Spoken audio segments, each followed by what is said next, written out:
Hey everyone, I'm working to hit 1,000 subscribers, and I need your help to get there. If you enjoy this content, please hit that subscribe button right now. You want to know something that nobody's talking about right now? While everyone's obsessing over whether the Blue Jays can land Kyle Tucker or what's happening with Bo Bichette, Ross Atkins just pulled off one of the smartest organizational moves of the entire offseason, and most people completely missed it. This isn't about flashy headlines or Twitter trending topics. This is about how championship teams actually get built when nobody's watching. Stay with me here because this gets really interesting really fast. December 16th, the Blue Jays signed a 24-year-old catcher named Giovani Planchart to a minor league deal, assigned him straight to Double-A New Hampshire. Most fans saw that transaction scroll by and didn't think twice about it. Just another organizational depth piece, right? Wrong. Dead wrong. Because what you're looking at is potentially the most underrated pickup of this entire winter, and I'm going to explain exactly why. First, let's talk about what Planchart actually did last season. Playing for the Greensboro Grasshoppers in High A, he hit .193 with 3 homers and 18 RBIs in 56 games. Those numbers look completely pedestrian on the surface. Nothing that would make you look twice. But if you're stopping there, you're missing the entire point of what makes this kid valuable. His offensive numbers are just one small piece of a much bigger picture. Planchart threw out 41% of base stealers last season. 41%. Do you understand how rare that is? In any given year, only 10 to 12 catchers in all of Major League Baseball reach that threshold. This isn't a fluke. This is elite defensive ability showing up consistently over an entire season. He also posted a .994 fielding percentage, which shows surgical precision behind the plate. But here's where the story goes from interesting to absolutely insane. On July 4th, Greensboro threw a combined perfect game with Planchart behind the plate, calling every single pitch. 9 days later, on July 13th, they did it again. Another perfect game, same catcher. That has never happened before in modern professional baseball. Not once.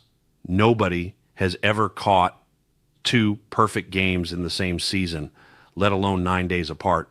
Think about what that actually means. This wasn't about the pitchers just being unhittable. This was about game management, pitch sequencing, knowing hitters' tendencies, making adjustments on the fly, and executing at the highest possible level under immense pressure.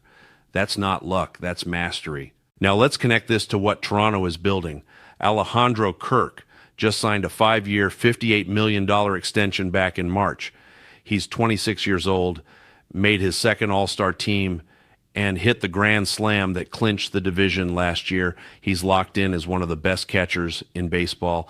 Tyler Heineman is 34 and just had a career year, hitting .330 with a 151 WRC plus in 45 games. He proved he can still contribute at a high level. But here's the thing. Backup catchers in their mid-30s aren't long-term answers. You need a succession plan. That's exactly what this Planchart signing represents. Brandon Valenzuela is already on the 40-man roster as a defensive specialist after coming over from San Diego in July. They just signed 17-year-old Dominican switch hitter Ismailin Vargas as an international free agent. Add in Robert Brooks and Jacob Sharp at Double-A New Hampshire, and suddenly you see the full blueprint. Toronto is building a catching pipeline from top to bottom. This isn't random. This is calculated, methodical organizational development that championship teams execute while everyone else chases shiny objects. What makes Planchart different from every other minor league catcher out there? He's already proven he can perform in the highest pressure situations imaginable. Those 2 perfect games weren't accidents. He called every pitch, every location, every adjustment throughout 9 innings of perfection twice. That level of game management at 23 years old is extraordinarily rare. Most catchers don't develop that kind of feel for calling games until they've been in pro ball for years. Look at the history of defensively elite catchers in baseball. Roberto Perez built an 11-year career primarily on defense, hit .206 for his career, but threw out runners at elite rates, won a World Series, and became one of the most respected game callers in the sport. That's the template for Planchart. Austin Hedges has played parts of 10 seasons despite hitting .204 for his career. Why? because teams value defensive excellence behind the plate more than most positions. In today's game, elite pitch framing alone is worth millions of dollars in value. Planchart already has those skills. So where does this actually go? He's starting at AA, which puts him 2 levels away from Toronto. But more importantly, he's in the Eastern League, which is widely considered one of the best developmental environments for catchers. The pitching he'll face every day is going to accelerate his growth significantly.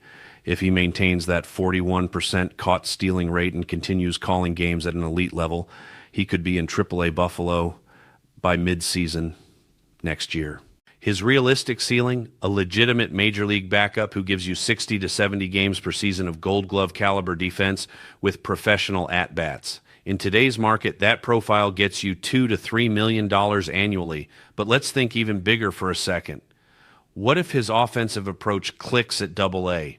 What if working with Toronto's hitting coaches unlocks 15 or 20 points of batting average? Suddenly you're looking at a 220 hitter with elite defense. That's a starting catcher profile in plenty of organizations. The timeline makes perfect sense too. Heineman will be 35 or 36 by 2026 or 2027. Valenzuela is already close to MLB ready defensively. Planchart slots in as the insurance policy who could exceed all expectations. By 2027, when Kirk is 28 or 29 and in his absolute prime, having Planchart as a 26-year-old defensive wizard backing him up creates the kind of positional depth that championship rosters require. And here's the business brilliance of this move. Minor league contracts carry zero financial risk. If Planchart exceeds expectations, Toronto controls a cost-effective catching solution for years. If he plateaus as an organizational depth piece, they've lost nothing. This is textbook asymmetric risk-taking, all upside, virtually no downside. You make this move 100 times out of 100 if you're running a smart front office. While everyone's screaming about free agent deals and blockbuster trades, the Blue Jays just added a historically unique defensive catcher to their system without touching the 40-man roster or spending real money. Those 2 perfect games in 9 days aren't just a cool story. They represent legitimate game-calling mastery at the highest level of minor league baseball. That's a skill that translates directly to the majors. This is how elite organizations actually operate. They're not just thinking about this year or next year. They're building infrastructure 3, 4, 5 years down the line. They're creating layers of depth so that when injuries happen or performance declines, they have answers already developing in the system. They're taking calculated risks on high upside players who might turn into something special. Is Giovani Planchart going to be an all-star? Probably not. Could he become a valuable MLB contributor who helps Toronto win games with elite defense and professional at-bats? Absolutely. And that's the entire point. Championship teams aren't built with just superstars. They're built with smart organizational depth that gives you options when things don't go according to plan. So while everyone else is focused on the big names and the big contracts, remember this signing. Remember that Ross Atkins and the Blue Jays front office are thinking about roster construction in ways that most fans never even consider. They're playing chess while everyone else is playing checkers.